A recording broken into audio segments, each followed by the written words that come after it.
All right.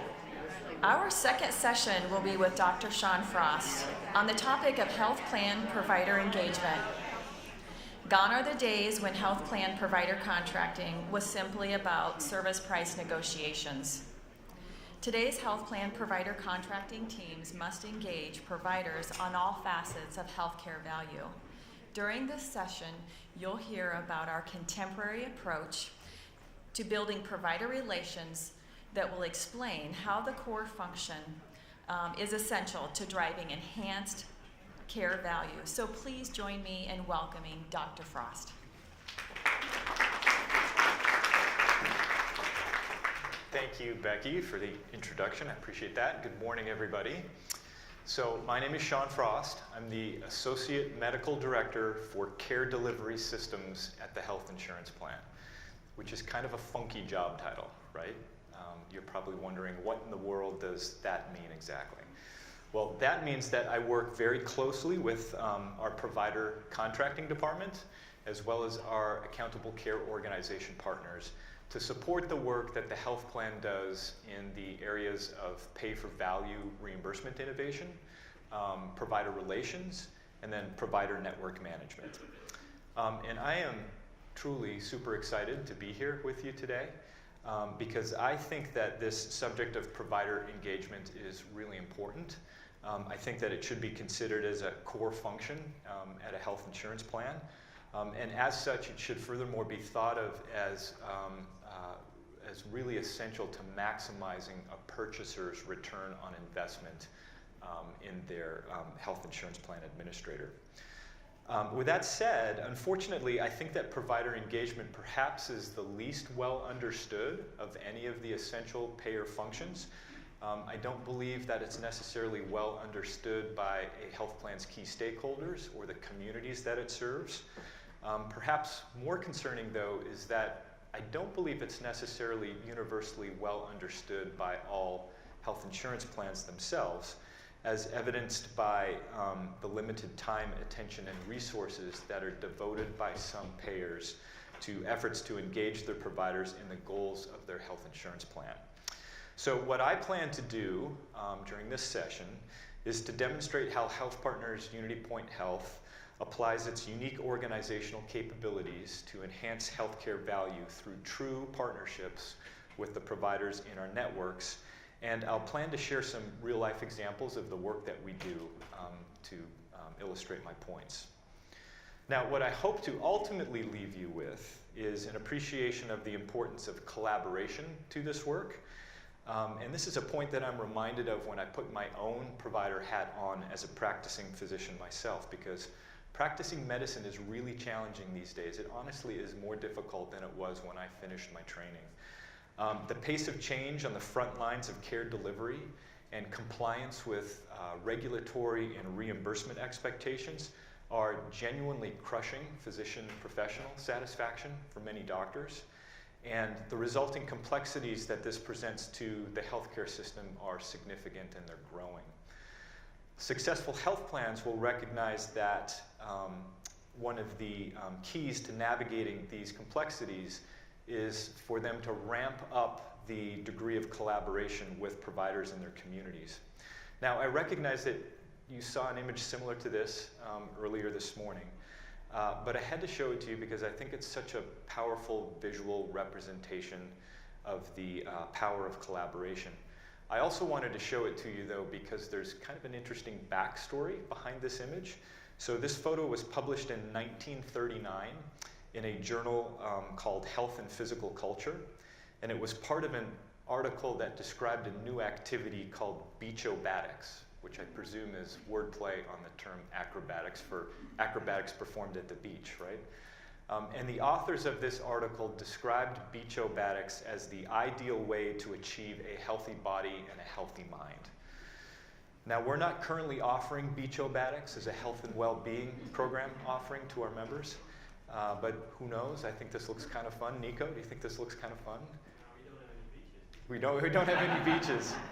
We've got 10,000 lakes in Minnesota, so, but you know, who knows? If it catches on, we may be back at a future purchaser symposium talking specifically about beachobatics.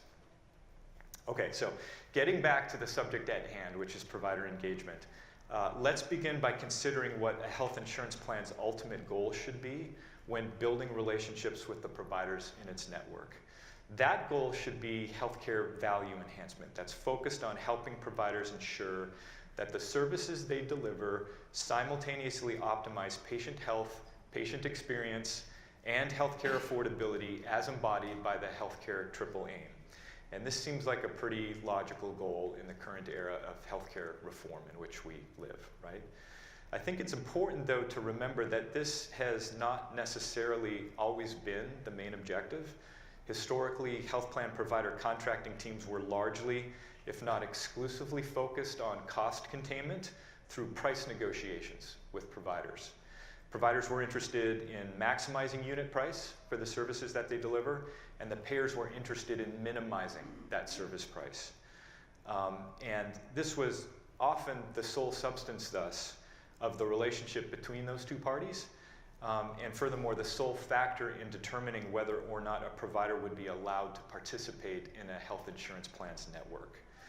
And when we think about this in terms of the triple aim, provider relations were therefore built solely on healthcare affordability considerations, which seems downright crazy these days, right? When we realize that the price of a service is solely, completely independent of the ability of that service to enhance health and well-being and to optimize the patient's experience. So the appropriate contemporary goal, therefore, of a health plan's provider relations team is to build provider relationships that attend to each element of the triple aim.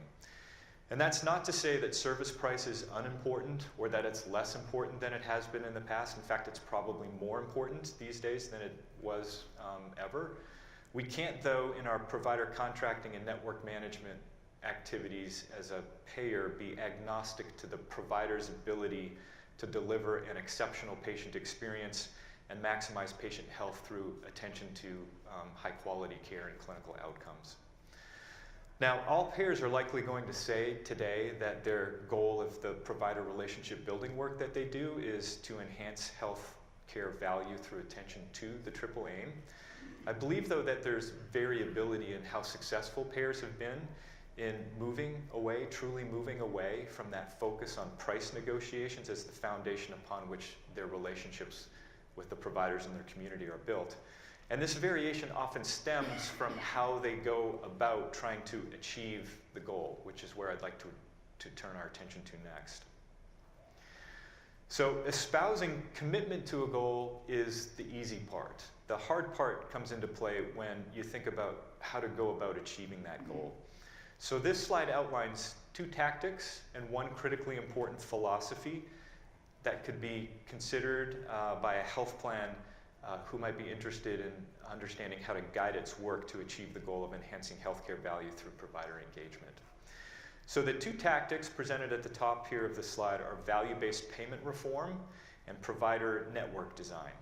Example outputs that stem from the application of those tactics would include things such as pay-for-value innovations in provider reimbursement models, value-based network configurations, which are sometimes these days referred to as high-value networks or narrow networks, and then finally accountable care organizations.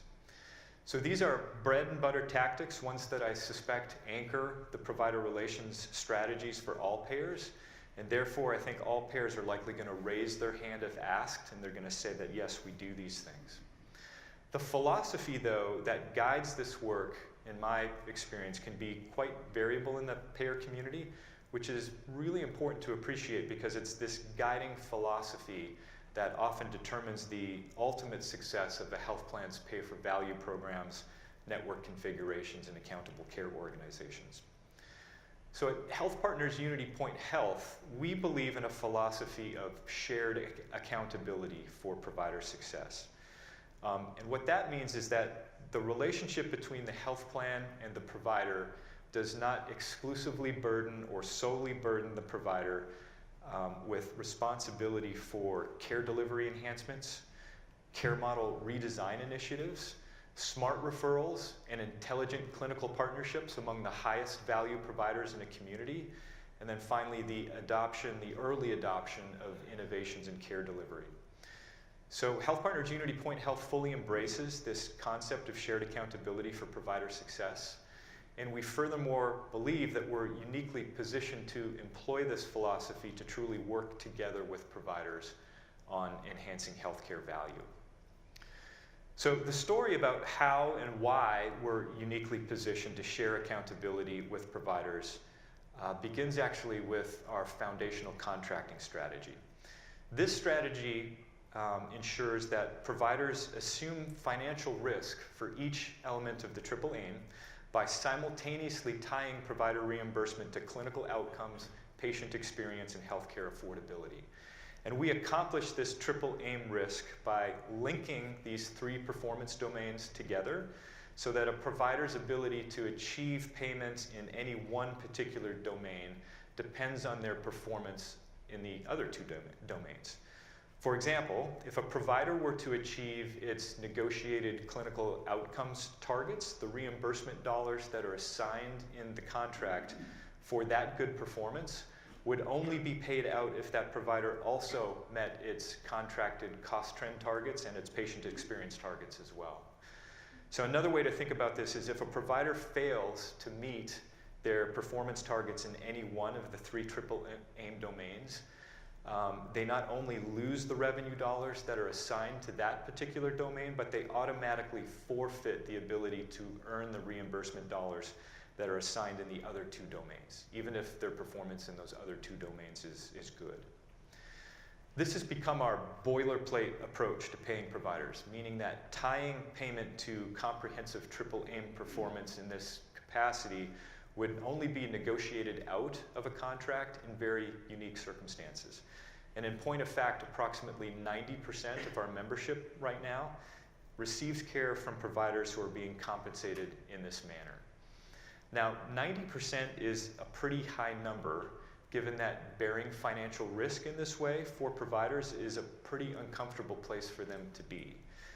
So you may be wondering, why would providers be interested in working with us and assuming this risk with us? And I think the answer to that is twofold. Number one, it's our recognition that we need to be flexible with the timelines that are required to be successful under these types of contracting strategies. Providers are in various states of readiness in regard to their ability to assume triple aim performance risk, and we acknowledge that by meeting providers where they're at. So, for example, we often begin by assigning financial risk to a provider on only one of the three triple aim domains, adding in the other two domains as we work together with them to help them acquire the capabilities to be successful. Additionally, we often start with upside risk only, so bonus dollars only, phasing in at a later date downside risk. I think, though, that the more important reason as to why providers are willing to assume risk under this contracting strategy with us is that they recognize that we will provide them with unique resources and tools that will honestly help them achieve their contracted revenue goals.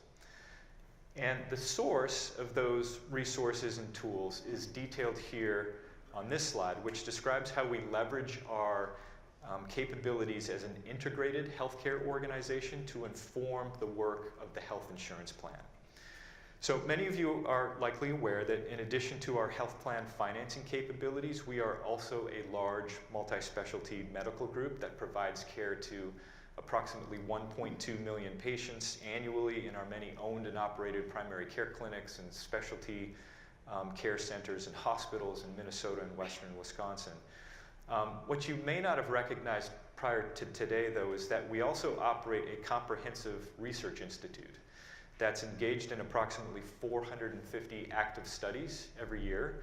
It's managed by a staff of 350 full-time employees, approximately 30 full-time career clinical investigators who've got additional affiliations with hundreds of other investigators in the community.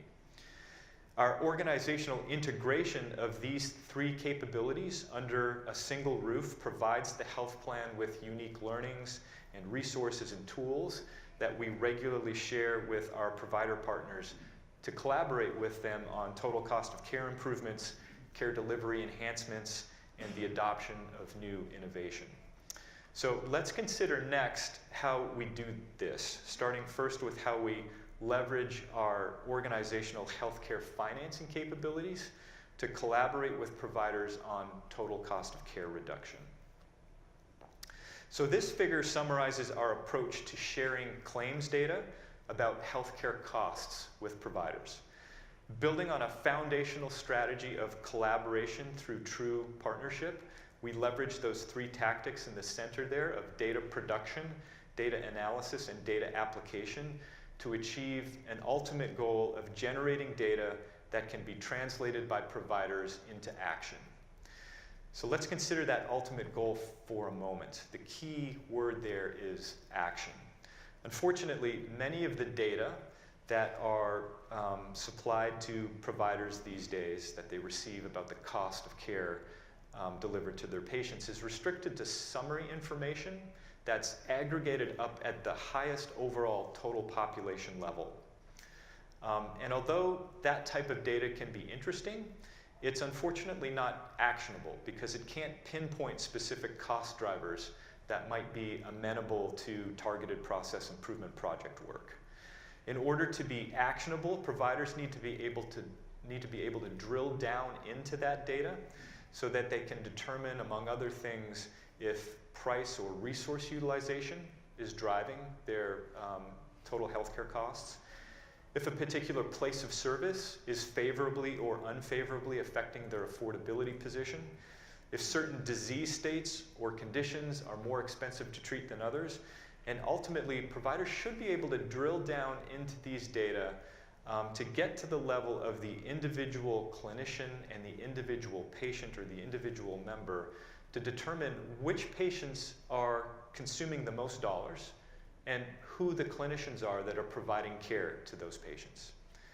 So we've got a term for cost data that's restricted to that high level overall population level that I mentioned a moment ago, and that term is recreational, meaning that it's fun to look at, but that type of data cannot help providers with the real work that's necessary to capitalize on opportunities to enhance healthcare affordability. Let's consider next those three tactics in the middle there of the slide that we use to, or we leverage to achieve the goal. Starting first with data production. Data production is considered to be a core payer function these days, and thus all plans produce data on cost of care that they make available for the providers to consult. Unfortunately, the degree of actionability of that data is often limited, as we just discussed. But additionally unfortunate is that some payers believe that data production is their only responsibility. And historically, this was largely the case. Data was produced and delivered to providers often on a recurrent basis, but the payer's involvement in this process ended when that data was delivered. There was no discussion about the data at the time of data delivery, no exchange about the information otherwise. And we know that this simply is not going to work today given the current healthcare system complexities that we're faced with.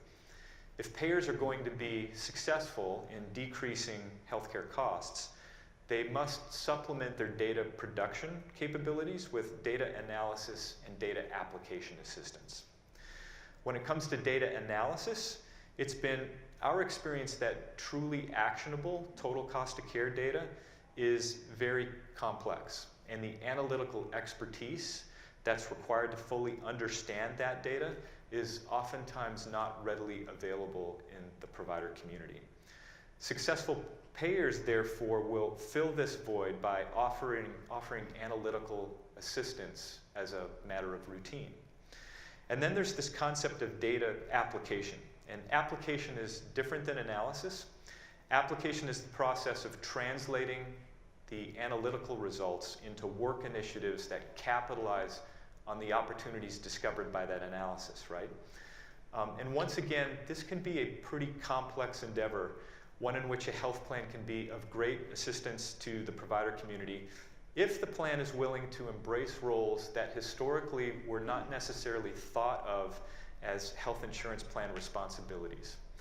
Contemporary roles for a health insurance plan that respect these challenges associated with data application would include acting as an advisor about which opportunities will deliver the largest return on investment, a consultant on the design of process improvement project work, a convener of critical discussions among key stakeholders in a community whose input is critically important to the success of the work that's being done, and then finally a disseminator of evidence-based and historically proven best practices.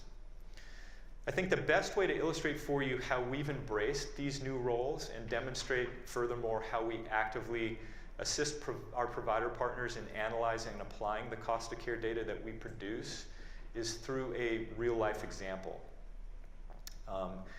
And the example that I have in mind is one in which we helped a primary care provider group in the Twin Cities capitalize on an opportunity related to the overutilization of MRI scanning among their patients receiving treatment for adult rheumatoid arthritis. And the example begins with our total cost of care reporting capabilities, which utilize a measure of healthcare affordability that was developed at HealthPartners, endorsed by the National Quality Forum as a valid, reliable, as well as actionable measure of healthcare affordability, and furthermore is employed today by approximately 300 different organizations in 40 states across the country. So what you see on this slide is a screenshot from one of our total cost of care reports for members attributed to that Twin Cities primary care practice who we worked with on this adult rheumatoid arthritis example. Now, I recognize there's a lot of information here, and the font is super teeny tiny. And my interest, therefore, is not for you to digest all of this information. But I would like to orient you to what's displayed here, because this table is the typical starting place for those analyses to identify actionable signals in the data.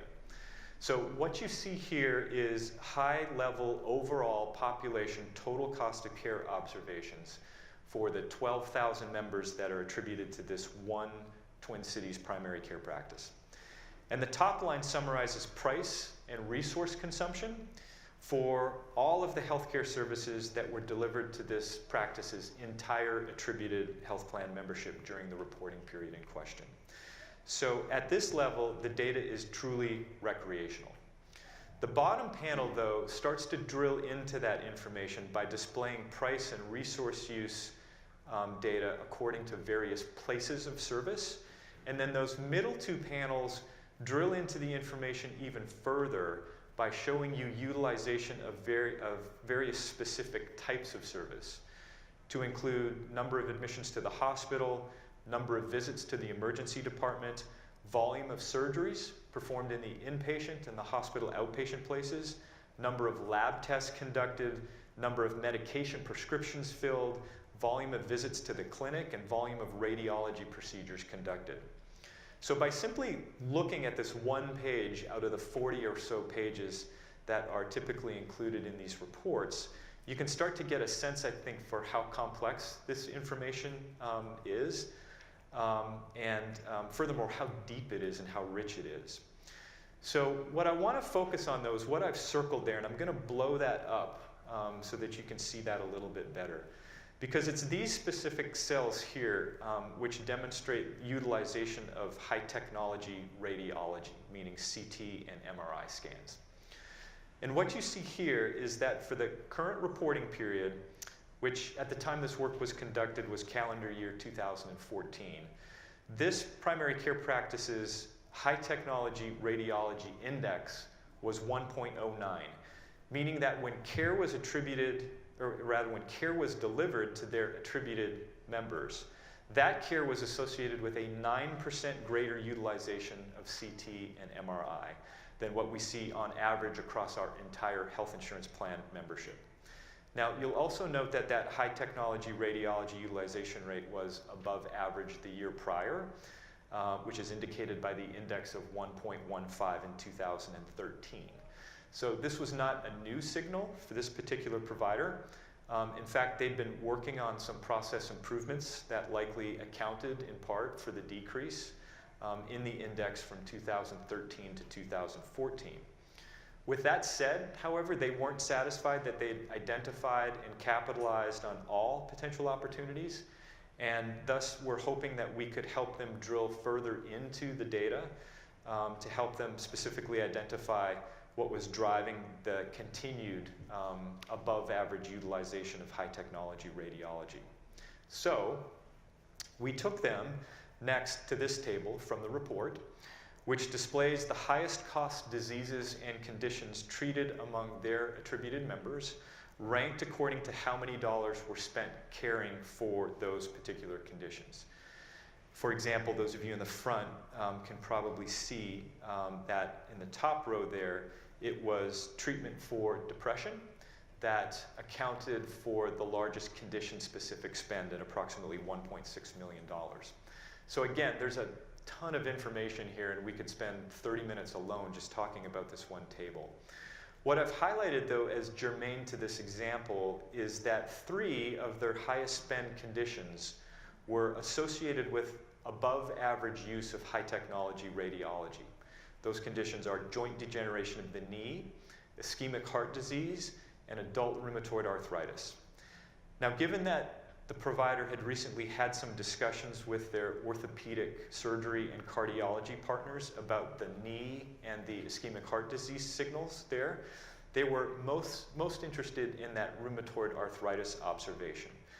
So let me zoom in further on that one in particular and call out what I've circled there, which is their adult rheumatoid arthritis high technology radiology volume index. And that number is 2.23, meaning that when their attributed members received care specifically for the condition of adult rheumatoid arthritis, that care was associated with a 123% greater than average utilization of CT and MRI. So they were very curious at this point, in part because of recent rumors in the community that one of the rheumatology practices was utilizing very expensive, high-cost specialty medications more frequently, perhaps, than they should be. And they wondered, therefore, if that practice might also be doing the same with high-technology radiology. So we took them next to this table, which shows who delivered rheumatology care to their patients, ranked by the percent of total dollars spent on rheumatology specialty services for the current reporting period. And for example, it was North Metro Rheumatology who provided most of their rheumatology-related specialty care, as evidenced by the fact that 46.7% of the total dollars spent on caring for rheumatology conditions among their attributed members was directed by North Metro Rheumatology. Now, this really piqued their interest further because guess who that provider was that they were wondering about in regard to the speculation related to high-cost drug utilization? It was North Metro Rheumatology, yeah. So they were anxious to learn more. They wanted to know if we could help them further. So what we did is that we took them actually to a different reporting package that attributes health plan members specifically to North Metro Rheumatology, and furthermore allows us to compare North Metro Rheumatology's total cost of care behavior to other similar rheumatology practices in the community. And this is where we had our ultimate aha moment. The information in this table shows you resource use data for members at the health plan who received treatment for 3 different rheumatology conditions at North Metro Rheumatology. And circled in red is the particular AHA observation, which was a high technology radiology volume index of 4.59, meaning that when our members received care for rheumatoid arthritis from a North Metro Rheumatology employed clinician, that care was associated with a 359% higher than average use of CT and MRI. So we were kind of stunned at this point, to say the least, and the primary care group, who had been working so diligently to decrease their overall rate of unnecessary CT and MRI, requested further assistance from us in exploring this additionally.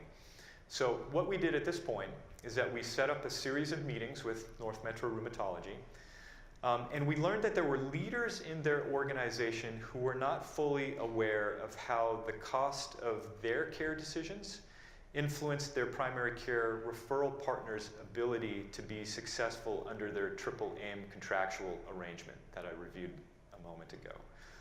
So we took that opportunity to teach those leaders about that. We also learned the reason for the excessive use of high technology radiology, as they told us that they didn't agree with the American College of Rheumatology's expert opinion that MRI has no place in the routine evaluation of uncomplicated rheumatoid arthritis. Rather, they had recently adopted the position of a small group of Scandinavian investigators, and they were using a protocol that resulted in patients receiving 3 MRI scans over the course of the year following that patient's initial diagnosis of rheumatoid arthritis. Now, in the spirit of collaboration and partnership, we pledged to allow North Metro Rheumatology the opportunity to demonstrate that this MRI protocol was driving better outcomes, but short story, unfortunately, they couldn't do that. And therefore, the primary care group in question stopped referring their patients to North Metro Rheumatology. And ultimately, not long after that, we ended up at the health plan removing that rheumatology practice from our network. So hopefully this is a pretty good example that illustrates the complexities involved in analyzing healthcare cost information these days. And furthermore, hopefully it's a pretty good example of how health plans need to think about adopting those new roles, such as consultant and advisor and convener of discussions in the community. Before leaving the subject of data sharing, I do want to call out that we also make available to providers a number of cost assessment tools that are designed to supplement the total cost of care reporting that we've been considering. And this is a screenshot from one of those tools. We call this tool the Patient Management Application, PMA for short.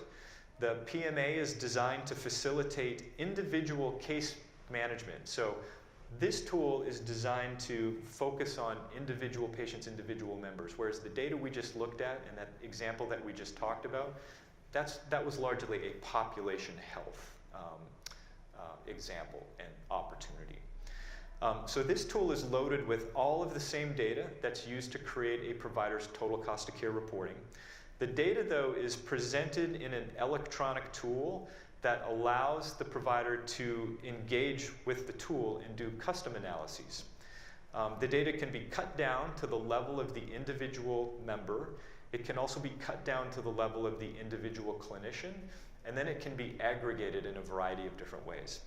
For example, you could look at Dr. Frost's personal behavior, personal affordability behavior alone by analyzing just my panel of patients. You could cut the data like that. Another example might be a large multi-specialty care group who is interested in looking at the performance of just one of the clinics in their system. They could aggregate the data up in that way. For the screenshot on this slide, I drilled into the individual member level. And so each row of the table therefore depicts information about a single patient. And I furthermore then sorted the rows according to the volume of prescriptions that each member had filled during the reporting period. And what you can see is that for this particular provider group, they had 2 attributed members who each filled more than 200 prescriptions in the past 12 months. So looking at the data this way is helpful because it makes visible to providers patients of theirs who may benefit the most from the assistance of unique resources, such as pharmacist-directed medication therapy management in this example.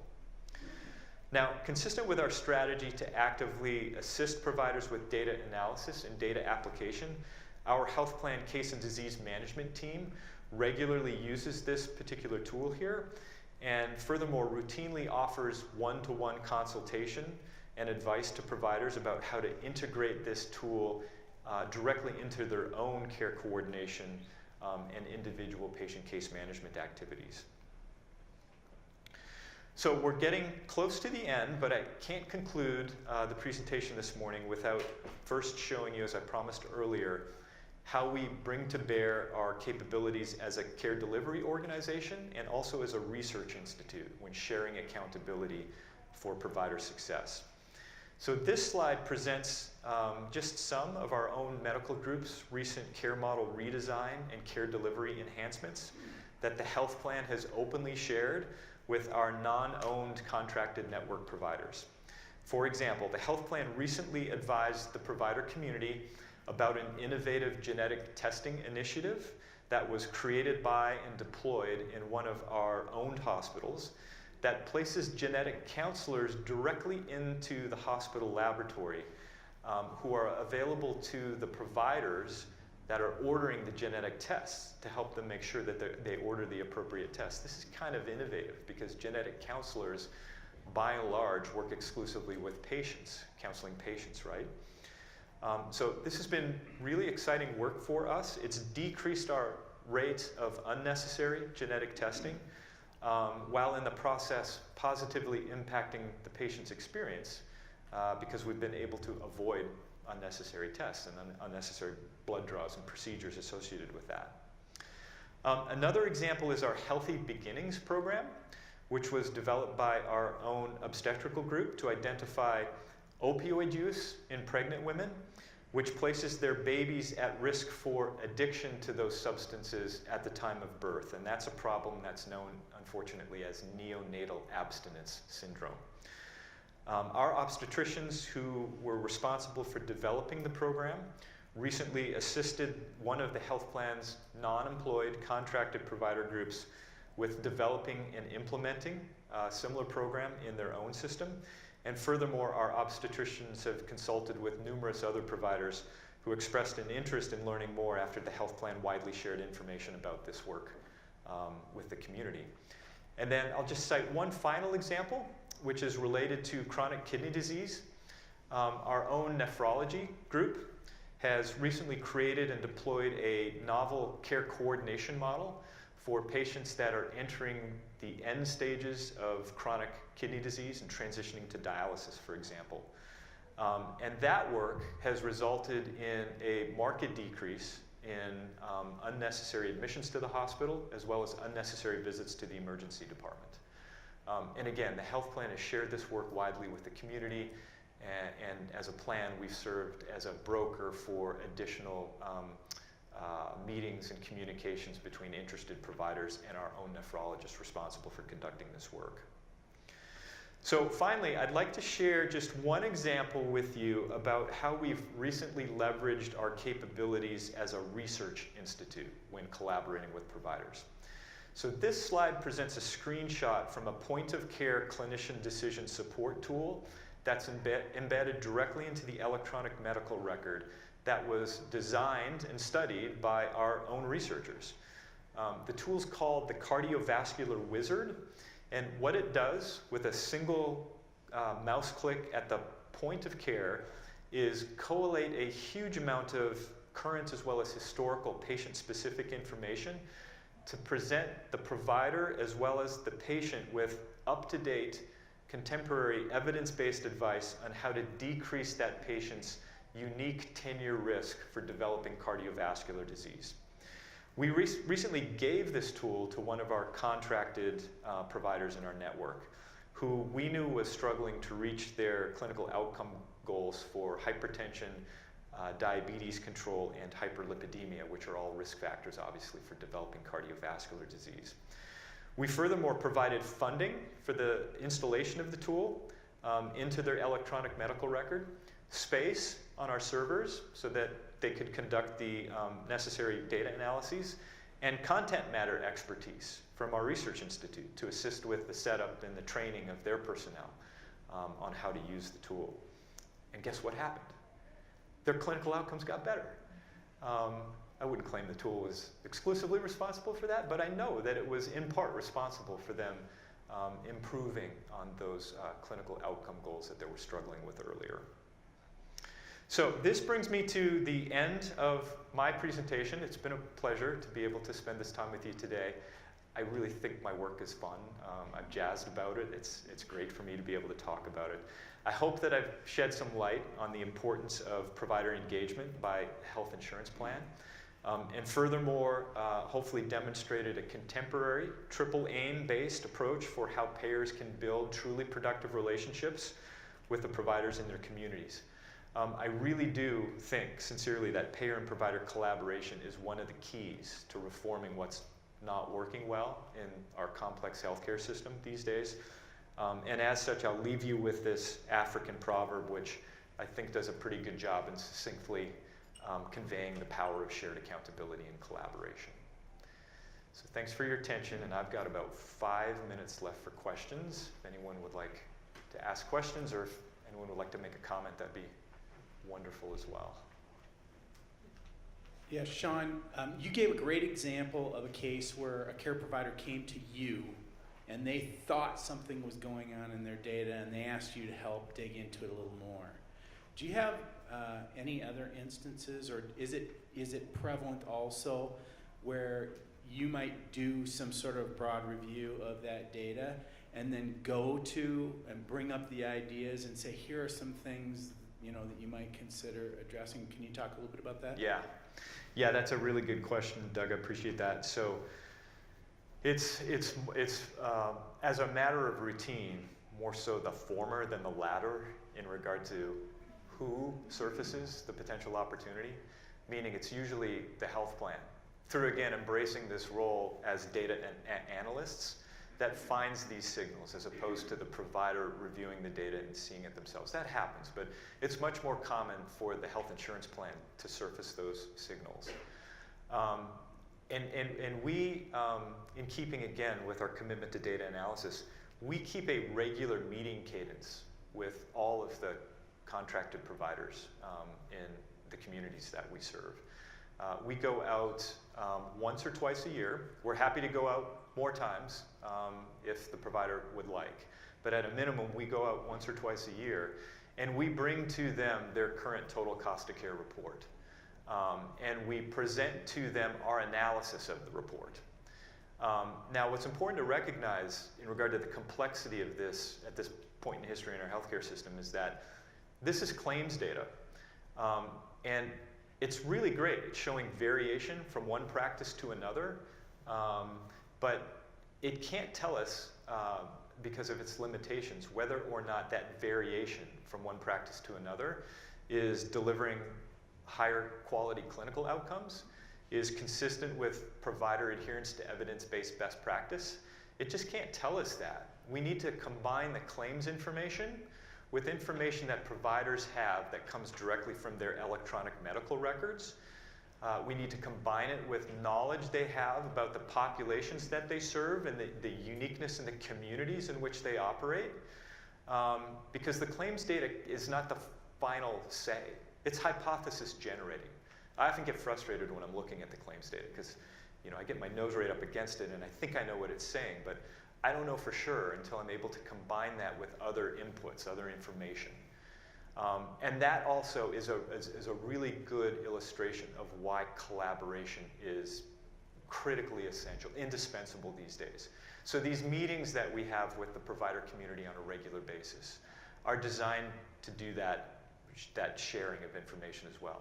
They're collective brainstorming sessions, really is what they are. They usually start with us presenting the total cost of care data and that analysis, but as we march through the analysis, we're actively engaged in group discussion, trying to figure out together what it means, generating hypotheses. Yeah, so thanks for the question. Any other questions or comments? You